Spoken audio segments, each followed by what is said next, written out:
আমরা মানুষকে বলেছিলাম যে আমরা সুশাসন দেব, মানুষকে আমরা বলেছিলাম যে আমরা একটি দেশ তৈরি করতে চাই যেই দেশে শিক্ষার্থী একটি সুন্দর শিক্ষার পরিবেশ পাবে।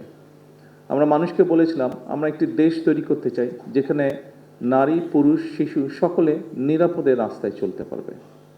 আমরা মানুষকে যখন স্বৈরাচারের বিরুদ্ধে ফ্যাসিবাদের বিরুদ্ধে আমরা আন্দোলন করছিলাম তখন আমরা বলেছিলাম যে আমাদের উপরে যেরকম অত্যাচার নির্যাতন হচ্ছে, যেরকম গুম খুনের শিকার হচ্ছে রাজনৈতিক দলের নেতাকর্মীরা, আমরা চাই দেশে এমন একটি রাজনৈতিক পরিস্থিতি হোক যেখানে আমরা ডিবেট করব, কথা বলবো, কিন্তু এরকম পরিস্থিতি আমরা তৈরি হতে দেব না।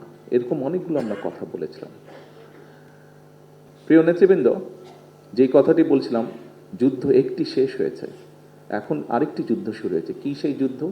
সেই যুদ্ধটি হচ্ছে আমরা মানুষকে যে কমিটমেন্ট দিয়েছিলাম সেই কমিটমেন্টগুলোর বাস্তবায়ন করা। এবং আপনারা খেয়াল করে দেখবেন, প্রত্যেকেই আপনারা এখানে 12 তারিখে যে নির্বাচন হয়েছে সেই নির্বাচনে আপনারা মাঠে ছিলেন। আমি বলেছিলাম যে নির্বাচনটি কিন্তু কঠিন হবে।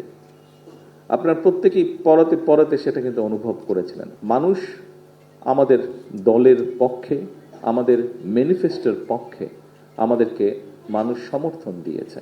যে নির্বাচনের আগের দিন পর্যন্ত এই ম্যানিফেস্টোটি ছিল বাংলাদেশ জাতীয়তাবাদী দলের ম্যানিফেস্টো। নির্বাচন হয়ে যাওয়ার পরে এবং ফলাফল বের হবার পরে, আমরা বিশেষ করে সরকার গঠন করার পরে এই ম্যানিফেস্টোটি আমাদের সরকারের তথা বাংলাদেশের জনগণের ম্যানিফেস্টোতে পরিণত হয়েছে। কারণ 52% মানুষ যারা ভোট দিয়েছে, 52% মানুষ এই ম্যানিফেস্টোর পক্ষে রায় দিয়েছে। কাজেই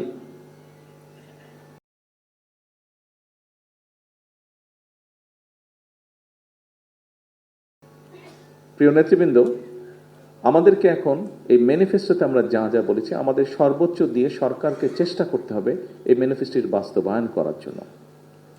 কিন্তু সরকারটি গঠন হয়েছে, আমরা কি বলি, বিএনপি সরকার বলি, কিন্তু তাই নয় কি? আমরা বলি বর্তমান সরকার বিএনপি সরকার, অর্থাৎ সরকার ঠিকই আছে কিন্তু বিএনপি সরকার। সেজন্য বিএনপি যদি সহযোগিতা না করে অনেক ক্ষেত্রেই সরকার সফল হতে পারবে না। এবং বিএনপির সফলতা তখনই নির্ভর করছে যখন আপনারা এখানে উপস্থিত প্রত্যেকটি মানুষ এবং আপনারা যাদেরকে নেতৃত্ব দিচ্ছেন তাদেরকে সাথে নিয়ে সরকারের পেছনে এসে না দাঁড়ান। তা এর বাইরেই হলে আমরা সরকারকে কাঙ্ক্ষিত লক্ষ্যে নিয়ে যেতে পারবো না। সেজন্যই উপস্থিত সকল নেতৃবৃন্দ, আপনাদের সহযোগিতা প্রয়োজন।